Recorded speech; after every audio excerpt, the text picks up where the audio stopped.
vamos abrir para 3 pessoas fazerem as perguntas em sequência e eu peço para os nossos debatedores que depois as respondam. A minha pergunta meu nome é Beth Moreno, Sociedade Civil. A minha pergunta é o seguinte, essa isenção, primeiro eu acho que isenção quer dizer verdade. Eu tenho 2 meninos pequenos, sempre eles me cobram lá. Pequeno não, que já são adolescentes. Você deu hoje a bala para aquele, então eu falo, hoje ele foi legal, então ele merece a bala. Então eu acho que isenção é verdade. Se o jornal, é minha opinião, se nós temos um veículo de comunicação que se diz a favor de fulano, e eu quero ler a favor dele, eu compro ele. Se eu quero ler contra ele, eu compro o outro. Não é? Então eu sei onde estão as boas notícias e onde estão as más notícias. Né? Eu não sei porque, por exemplo, vou citar a revista Veja. Ela é isenta? Ela se diz isenta. Eu pergunto para vocês, ela é isenta atualmente? Então eu quero ler mal sobre o governo, eu vou comprar uma revista que eu sei que vai falar mal. Então a isenção, para mim, é verdade. Se o proprietário da revista ele é a favor ou contra alguém, ou da revista ou do meio de comunicação é a favor ou contra alguém, então ele se declare. Né? Agora, se ele quer fazer um jornal que diga, ou meio de comunicação que fale bem ou mal, ele libera seus jornalistas, aqueles que gostam de determinadas pessoas e que não gostam de determinadas pessoas. Então ele vai liberar o jornal dele, não vai influir, e aqueles jornalistas vão falar bem ou mal. Isso é isenção. Né? Agora, o jornalista quer falar bem e não pode, ou quer falar mal e não pode, não é isenção. Né? Então, isso que eu acho que isenção é verdade. Eu não sei se vocês concordam comigo. Porque vocês dissessem se sim ou não. E eu acho que um outro problema que nós temos é a democratização dos meios de comunicação. Né? Enquanto a gente tiver poucos meios de comunicação, uma supremacia, não tem jeito de ter uma democracia na eleição. Né? Então, se a gente tivesse aí, quem quisesse ter um meio de comunicação pudesse obter, a gente sabe que no Brasil isso é quase impossível. Então, se isso fosse possível, acho que a democratização das eleições seria bem melhor nos meios de comunicação. Então, o mal tem que ser cortado pela raiz, eu acho que tem que começar por aí, na minha opinião. Obrigado, Beth. Boa tarde, senhores. Carlos Antônio. Minha pergunta vai para a Mônica e para o Fernando. Eu gostaria de um comentário deles, ela é bastante pontual, específica. Um dos primeiros contatos que eu tive com a imprensa na condição de profissional da criminalística aconteceu numa ocasião em que eu pretendia divulgar fatos relacionados a um desvio de verba em obra pública da ordem de 80 milhões num trecho de 100 quilômetros de rodovia num determinado estado e sofreu reforma. E eu achei muito honesta a postura do jornalista ao me dizer que daqueles 2 indivíduos responsáveis pelo crime, que antes eram aliados e nesse momento já não eram mais, ele só podia divulgar sobre um deles porque o representante do veículo de imprensa não permitiria. E eu cumprimentei, ele até me ofereceu um apoio para tentar, através de outros veículos, fazer com que nós divulgássemos todos os nomes, porque o nosso interesse era que a população soubesse daquele fato gravíssimo. Mas foi esse o meu primeiro contato e me inspirou muito a sua fala, Fernando, quando você analisou a evolução dos veículos de imprensa no aspecto da tentativa da imparcialidade com otimismo, e eu concordo contigo, porque acho que a evolução é gradual, mas ela tem que ser vista e parece que está acontecendo. E a pergunta pontual que eu faço é apenas a título de curiosidade, a seguinte: depois do episódio da edição do debate do Fernando Collor com o Lula, isso estimulou os veículos de imprensa, sobretudo a Rede Globo, mas também a Folha de São Paulo, que você comentou, a intensificar esses esforços na busca de uma imparcialidade que nem sempre é completa, mas pelo menos na direção dela, ou essas regras que o Fernando comentou e elogiou por existirem hoje, já existiam naquele momento, mas de alguma forma e por algum motivo não surtiram efeito? Obrigado, Carlos. E aqui para a Luciene fazer a última pergunta. Em relação aos gastos, com a parte institucional, a gente percebe uma grande dificuldade de encontrar esses gastos. Eu acredito que o Fernando, por fazer um trabalho de jornalismo investigativo, ele até conheça alguns caminhos, mas a gente sabe que é bastante difícil, mesmo para quem atua na área de controle.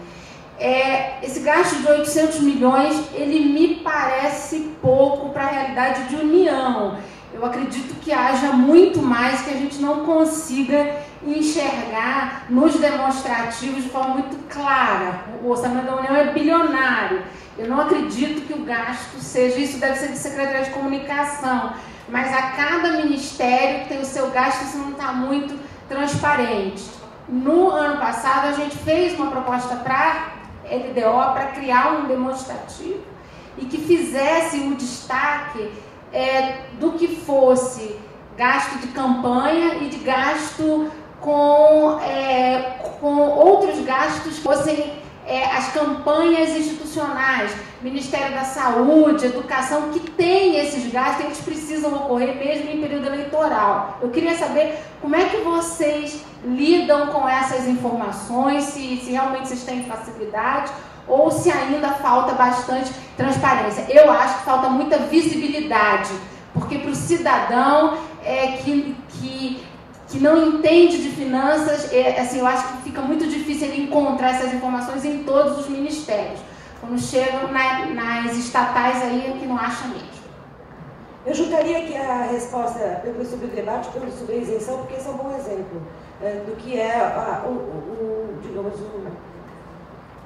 o drama jornalístico dos dias. A gente viu no debate entre Lula e Collor, naquele ano, foi um debate feito em pool por 4 emissoras de televisão, ao vivo. Todo mundo viu, o Brasil inteiro viu. Não tinha outra opção do canal, nem tinha cabo naquela época, todo mundo foi obrigado a assistir o debate. No dia seguinte, uma equipe de edição do jornal Hoje foi lá, pegou material bruto da edição e, evidentemente, que essa equipe era uma equipe que tinha simpatia pelo Lula. E fez uma edição em que pegou os melhores momentos do presidente Lula no debate, e momentos nem tão bons do presidente Collor, do candidato Collor. Aquilo lá não refletiu exatamente o debate que o país inteiro tinha visto na véspera, em que o Lula estava muito nervoso, o Collor estava muito seguro. Hoje se conhecem todos os bastidores, é um romance incrível. O que houve naquele debate, vale a pena quem gosta dessa história se informar. Foi feita então uma outra inversão de edição, entre uma equipe de edição simpatizante ao Collor e outra que não gostava não se interessava pelo Lula. Então foi feita a mesma coisa. Pega os melhores momentos do presidente Collor, pega os piores momentos do presidente Lula, do candidato Lula. Nenhuma das duas edições era isenta. Ambas foram, de certa forma, edições não, foram escolhas que desequilibraram, não é? A Globo decidiu que a partir dali nunca mais editaria debates, o que é impossível. O que é impossível você qualificar. Ele deu um candidato deu uma resposta muito boa na primeira pergunta, foi muito mal na segunda e na terceira, o outro foi muito bom. Mas se você realmente juntar os melhores momentos desse com os melhores momentos do outro, não dá o que foi o debate. Então a Globo nunca mais editou debate. Não existe possibilidade de ser um debate. É uma maneira de você corrigir algo que é impossível de ser feito. E o jornalismo faz isso constantemente. Na busca digamos, se a isenção é o horizonte, o que você tem até lá é uma caminhada. E não há nenhuma fórmula possível sobre se conseguir isso de uma maneira absolutamente perfeita. Então você erra hoje, não se cria uma matéria, conserta amanhã. As coisas são feitas com muita pressa, feitas de um dia para o outro. E essa é a grande dificuldade. A isenção é uma meta que sabemos todos nós jornalistas que é impossível de se atingir. Mas a gente está sempre caminhando, digamos que esse é o que você vislumbra e tenta pôr em exercício, mas não existe. A minha isenção não é igual à sua. Nem o meu conceito de democratização de meios de comunicação também não é igual. Então não há como objetivar isso numa fórmula da isenção. Quanto aos gastos, eu concordo inteiramente com você, acho que 800 milhões é muito pouco, é só ver e calcular o custo, é muito mais. Acho que o mensalão, de certa forma, o processo, a CPI, abriu um modo de funcionamento das agências de publicidade que atendem o governo federal como aquilo é porta de entrada e saída de dinheiro, portanto se faz muita propaganda também, porque também é um dinheiro fácil que entra, que lava dinheiro, que distribui dinheiro, e esse sim é um campo em que a transparência é muito pequena e o gasto deveria ser ampla visibilidade. Eu acho que é mesmo um dos temas, um dos assuntos mais delicados de governo, o gasto com publicidade, como é gasto, com quem é gasto, por que é gasto naquele momento, e isso a cidadania não tem, também o jornalismo tem grande dificuldade de conseguir, não é, Fernando? Imagino que... Sobre isenção, imparcialidade, neutralidade, vamos lá. Um copo está sobre a bancada, ponto. A partir daí, o copo é branco. Não, o copo não é bem branco, ele é meio fosco.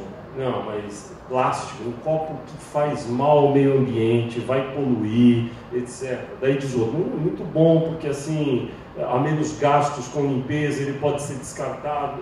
Não existe neutralidade, não é? O que existe é a busca incessante da imparcialidade, da neutralidade. Isso deve existir, o compromisso do bom profissional de imprensa de estar imbuído dessa missão de tentar ser imparcial. Agora, depois que a gente fala que o copo está sobre a mesa, para dizer como é esse copo, é difícil, é difícil. Então, se eu pedir para cada um de vocês descreverem esse copo, vai ter uma descrição diferente por parte de cada um de vocês. Então, o que é necessário é que as forças que existem na sociedade induzam os meios de comunicação a tentarem abraçar essa missão de bem informar, de desejar bem informar e de prosperar num ambiente democrático e de liberdade de expressão como nós temos. Agora, isso não significa que nós devemos, eu acho, proibir a expressão de quem é radicalmente a favor desse ou daquele. Acho que todos têm o direito de se expressar. Então, só para reenfatizar, que neutralidade é muito difícil. Sobre o governo é muito forte no Brasil. O prefeito, o governador, o presidente, eles têm um poder quase imperial. Aliás, vocês já repararam que tudo no Brasil é palácio, não é? Existe que vem um efeito ainda da época da monarquia, é o Palácio do Planalto, é o Palácio do Itamaraty. É palácio, quase coisa de rei, mas aqui é assim, o governo é muito forte. E o governo pode induzir certas coisas na sociedade, para o bem e para o mal.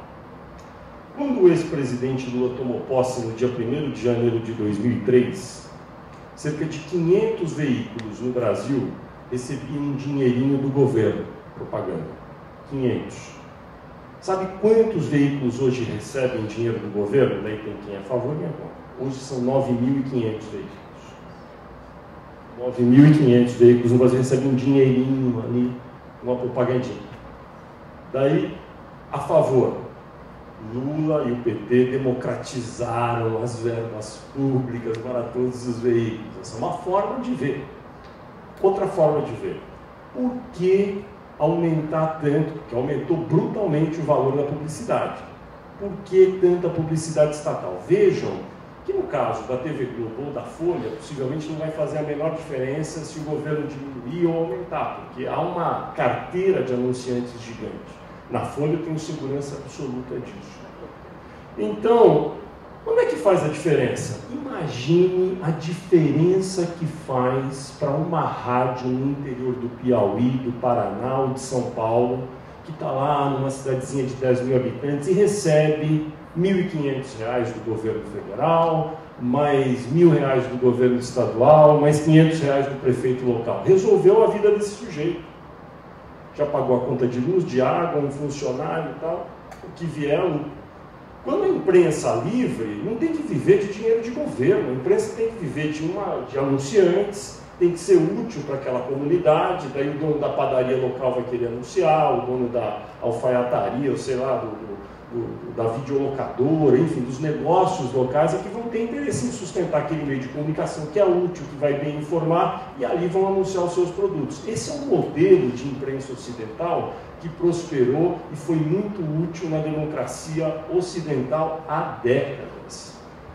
Esse dinheirinho que está sendo inoculado esse jornalzinho, nessa rádiozinha do interior, é um veneno, é uma cocaína. Nunca mais alguém vai tirar. Se ganhar o Aécio e o Eduardo Campos, eu duvido que eles tirem. Imagine, entra o sujeito e vai falar, cancela a propaganda de 9 mil rádios. No dia seguinte, 9 mil rádios vão estar falando mal dele. Vocês veem o mal que foi essa política para a comunicação no Brasil, para a comunicação livre. Inocularam um veneno nos meios de comunicação local.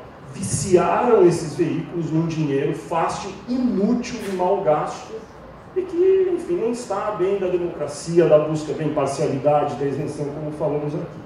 Então, um governo pode atuar de uma forma ou de outra. Sobre gastos, já há um avanço muito grande por parte dos meios de controle e por parte de vários governos no sentido de divulgar o que fazem e o que gastam.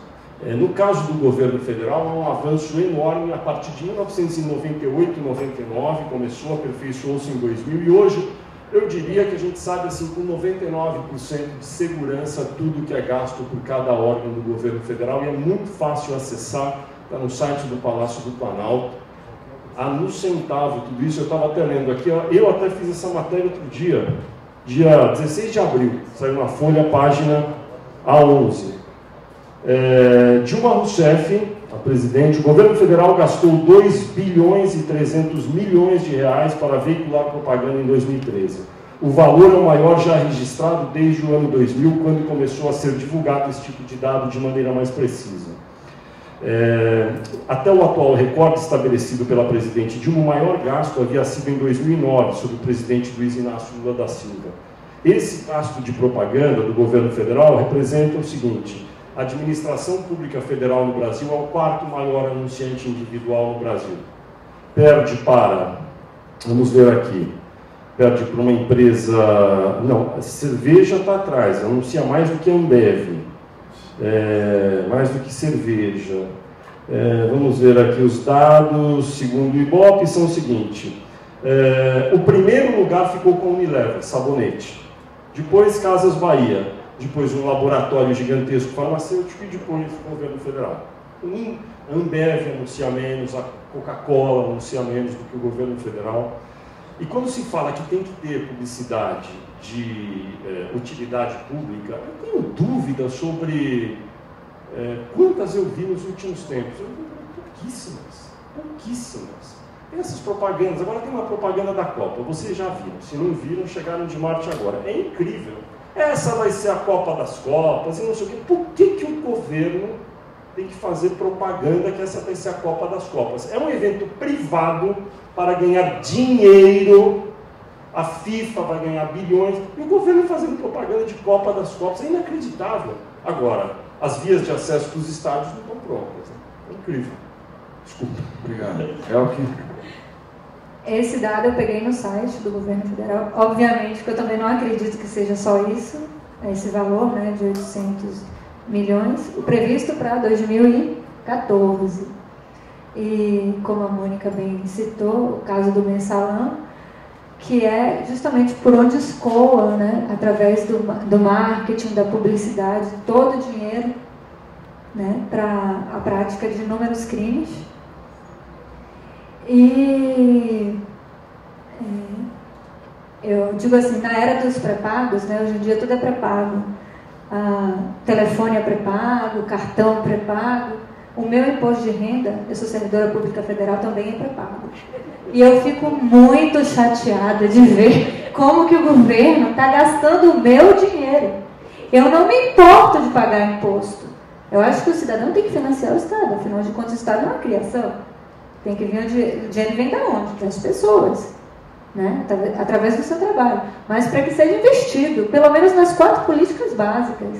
São saúde, educação, saneamento básico e segurança pública. Saiu um estudo há uns anos atrás, mesmo, em que se disse o seguinte: o dinheiro não traz felicidade, mas a garantia do mínimo existencial, né? Isso sim garante felicidade, porque você vê pessoas milionárias, bilionárias, que aparecem nas revistas de dia tomando champanhe, prosecco, E à tarde estão nos consultórios psiquiátricos, com depressão. Então, realmente, o dinheiro não traz felicidade. Mas, se o sujeito não tiver garantido o mínimo existencial, isso é certeza de tristeza, que jamais ele vai ter um momento feliz. É inconcebível, no país que tem a 7ª economia, maior economia do mundo, ter gente ainda em estado de extrema pobreza. Aí eu fiz o levantamento do próprio programa Bolsa Família. Está previsto se gastar 6 bilhões. Se você pegar, isso é dado oficial, né? Se você pegar o dado do gasto da propaganda institucional, é 1/6. Por que não reverte, então, para esse programa?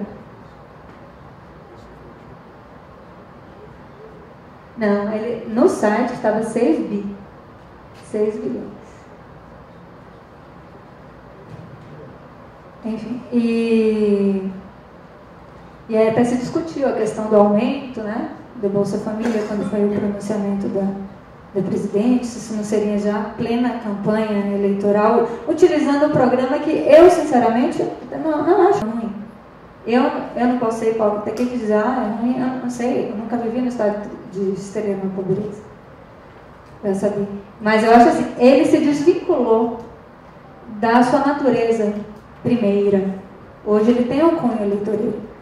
Mas se você pegar e desconstruir o discurso que todo mundo assistiu, né, em comemoração ao Dia do Trabalhador, ao Dia do Trabalho, efetivamente 10%, aumento acima da inflação. Até o Financial Times publicou uma matéria sobre isso, sobre o cunho eleitoreiro que estava se fazendo, se usando o programa. Mas se você for ver, o que é 10% do benefício básico do Bolsa Família? R$7. R$7 você compra o quê com R$7?